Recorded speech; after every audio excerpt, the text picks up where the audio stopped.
आज हम गिनती की पुस्तक अध्याय 35 का अध्ययन करेंगे। फिर यहोवा ने मोआब के अराबा में यरीहो के पास की यरदन नदी के तट पर मूसा से कहा, इस्राएलियों को आज्ञा दे कि तुम अपने अपने निज भाग की भूमि में से लेवियों को रहने के लिए नगर देना और नगरों के चारों ओर की चराइयाँ भी उनको देना। नगर तो उनको रहने के लिए और चराइयाँ उनके गाय बैल और भेड़ बकरी आदि उनके सब पशुओं के लिए होगी। और नगरों की चराइयाँ जिन्हें तुम लेवियों को दोगे वह एक एक नगर की शहर पनाह से बाहर चारों ओर 1,000 हाथ तक की हो, और नगर के बाहर पूर्व दक्षिण पश्चिम और उत्तर की ओर 2,000 हाथ इस रीति से नापना कि नगर बीचों बीच हो। लेवियों के एक एक नगर की चराई इतनी ही भूमि की हो। और जो नगर तुम लेवियों को दोगे उनमें से 6 शरण नगर हो जिन्हें तुमको खूनी के भागने के लिए ठहराना होगा, और उनसे अधिक 42 नगर और भी देना। जितने नगर तुम लेवियों को दोगे वे सब 48 हो, और उनके साथ चराइयाँ देना।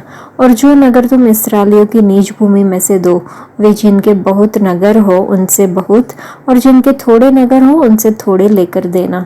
सब अपने अपने नगरों में से लेवियों को अपने ही अपने भाग के अनुसार दे। फिर यहोवा ने मूसा से कहा, इस्राएलियों से कह, जब तुम यरदन पार होकर कनान देश में पहुंचो तक ऐसे नगर ठहराना जो तुम्हारे लिए शरण नगर हो, कि जो कोई किसी को भूल से मार कर खूनी ठहरा हो वो वहां भाग जाए। वे नगर तुम्हारे निमित्त पलटा लेने वाले से शरण देने के काम आएंगे, कि जब तक खूनी न्याय के लिए मंडली के सामने खड़ा ना हो तब तक वह न मार डाला जाए। और शरण के जो नगर तुम दोगे वे 6 हो। 3 नगर तो यरदन के इस पार और 3 कनान देश में देना। शरण नगर इतने ही रहे। ये 6 नगर इस्राएलियों के और उनके बीच रहने वाले परदेशियों के लिए भी शरण स्थान ठहरे, कि जो कोई किसी को भूल से मार डाले वह वहीं भाग जाए। परंतु यदि किसी को कोई लोहे के किसी हथियार से ऐसा मारे कि वह मर जाए तो वह खूनी ठहरेगा, और वह खूनी अवश्य मार डाला जाए। और यदि कोई ऐसा पत्थर हाथ में लेकर जिससे कोई मर सकता है किसी को मारे और वह मर जाए तो वह भी खूनी ठहरेगा, और वह खूनी अवश्य मार डाला जाए। या कोई हाथ में ऐसी लकड़ी लेकर जिससे कोई मर सकता है किसी को मारे और वह मर जाए तो वह भी खूनी ठहरेगा, और वह खूनी अवश्य मार डाले जाए। लहू का पलटा लेने वाला आप ही उस खूनी को मार डाले। जब भी वह मिले तभी वह उसे मार डाले। और यदि कोई किसी को बेर से ढकेल दे या घात लगाकर कुछ उस पर ऐसे फेंक दे कि वह मर जाए, या शत्रुता से उसको अपने हाथ से ऐसा मारे कि वह मर जाए, तो जिसने मारा हो वह अवश्य मार डाला जाए, वह खूनी ठहरेगा। लहू का पलटा लेने वाला जब भी वह खूनी उसे मिल जाए तब ही उसको मार डाले।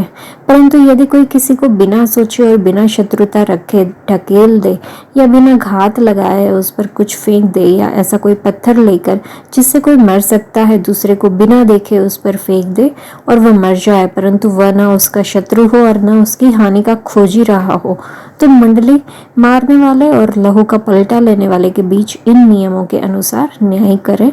और मंडली उस खूनी को लहू के पलटा लेने वाले के हाथ से बचाकर उस शरण नगर में जहां वह पहले भाग गया हो लौटा दे। और जब तक पवित्र तेल से अभिषेक किया हुआ महायाजक न मर जाए तब तक वहीं रहे।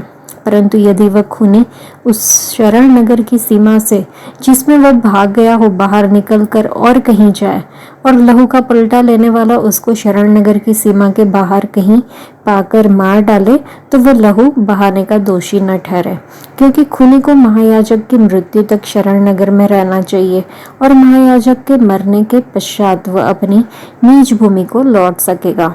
तुम्हारी पीढ़ी पीढ़ी में तुम्हारे सब रहने के स्थानों में न्याय की यह विधि ठहरेगी। और जो कोई किसी मनुष्य को मार डाले वह साक्षियों के कहने पर मार डाला जाए, परंतु एक ही साक्षी से कोई न मार डाला जाए। और जो खूनी प्राण दंड के योग्य ठहरे उससे प्राण दंड के बदले में जुर्माना न लेना, वह अवश्य मार डाला जाए। और जो किसी शरण नगर में भागा हो उसके लिए भी इस मतलब से जुर्माना न लेना कि वह याजक के मरने से पहले फिर अपने देश में रहने को लौटने पाए। इसलिए जिस देश में तुम रहोगे उसको अशुद्ध न करना। खून से तो देश अशुद्ध हो जाता है, और जिस देश में जब खून किया जाए तब केवल खूनी की लहू बहाने ही से उस देश का प्रायश्चित हो सकता है। जिस देश में तुम निवास करोगे उसके बीच मैं रहूंगा, उसको अशुद्ध न करना। मैं यहोवा तो इस्राएलियों के बीच रहता हूँ। इस अध्याय में हमने देखा कि परमेश्वर ने अन्य गोत्र को, लेवियों को नगर देने की आज्ञा दी ताकि वे उन्हें रहने के लिए उपयोग कर सके। वहाँ कुल 48 लेवी नगर थे, जिनमें से 6 शरण नगर थे। लेवियों को उन नगरों के चारों ओर उनके पशुओं और खेती के लिए चरागाहें भी दी गई। शरण के जो नगर थे, प्राचीन इस्राएल में लोग अक्सर परिवार के किसी सदस्य की हत्या का बदला लेने के लिए हत्यारे को मार देते थे। अनजाने में किसी की हत्या करने वालों की सुरक्षा के लिए ये नगर एक सुरक्षित ठिकाना था। इस्राएल के अजनबी और नागरिक दोनों, जिन्हें सुरक्षा की आवश्यकता थी, शरण के उन नगरों में भाग सकते थे। वे महायाजक की मृत्यु तक वहां रह सकते थे और फिर अपनी जन्मभूमि में शांति से रहने के लिए लौट सकते थे। प्रभु यीशु शरण नगरी की तरह है, संकटग्रस्त लोगों की पहुंच में है, सभी को स्वीकार करते हैं और उनकी रक्षा करते हैं। प्रभु यीशु और शरण नगर दोनों के साथ महायाजक की मृत्यु के माध्यम से पूर्ण स्वतंत्रता, मुक्ति मिलती है।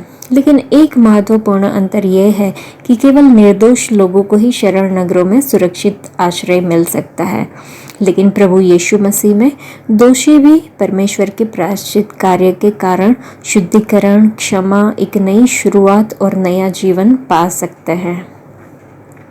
परमेश्वर ने मुख्य न्यायाधीश के अधीन न्याय की एक अच्छी प्रणाली दी, जो उस समय इस प्रकार थी कि उचित सुनवाई के बिना किसी भी व्यक्ति का न्याय नहीं किया जाएगा। गैर इरादतन हत्या के आरोपी को उसके मुकदमे तक शरण में सुरक्षित रखा जाना चाहिए। जानबूझकर की गई हत्या को मौत की सजा दी जानी चाहिए, जबकि अनैच्छिक हत्या को दंडित नहीं किया जाना चाहिए। हत्या के लिए मृत्यु दंड केवल एक से अधिक गवाही के आधार पर ही दिया जा सकता है। दिलचस्प बात यह है कि न्याय की इस प्रणाली में आकस्मिक हत्या के हत्यारे को पवित्र तेल से अभिषिक्त महायाजक की मृत्यु के बाद रिहा कर दिया जाता है।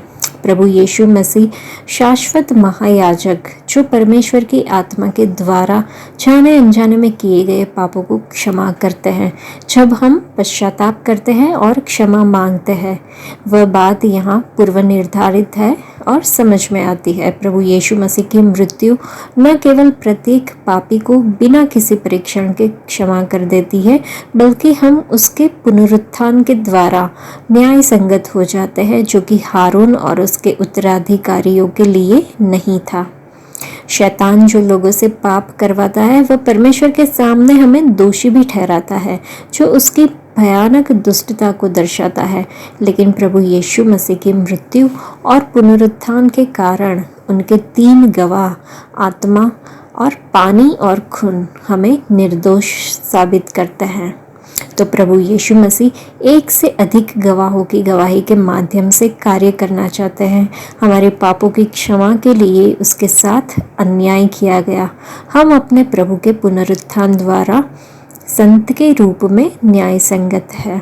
आज के लिए इतना ही। परमेश्वर आप सबको आशीष दे। धन्यवाद।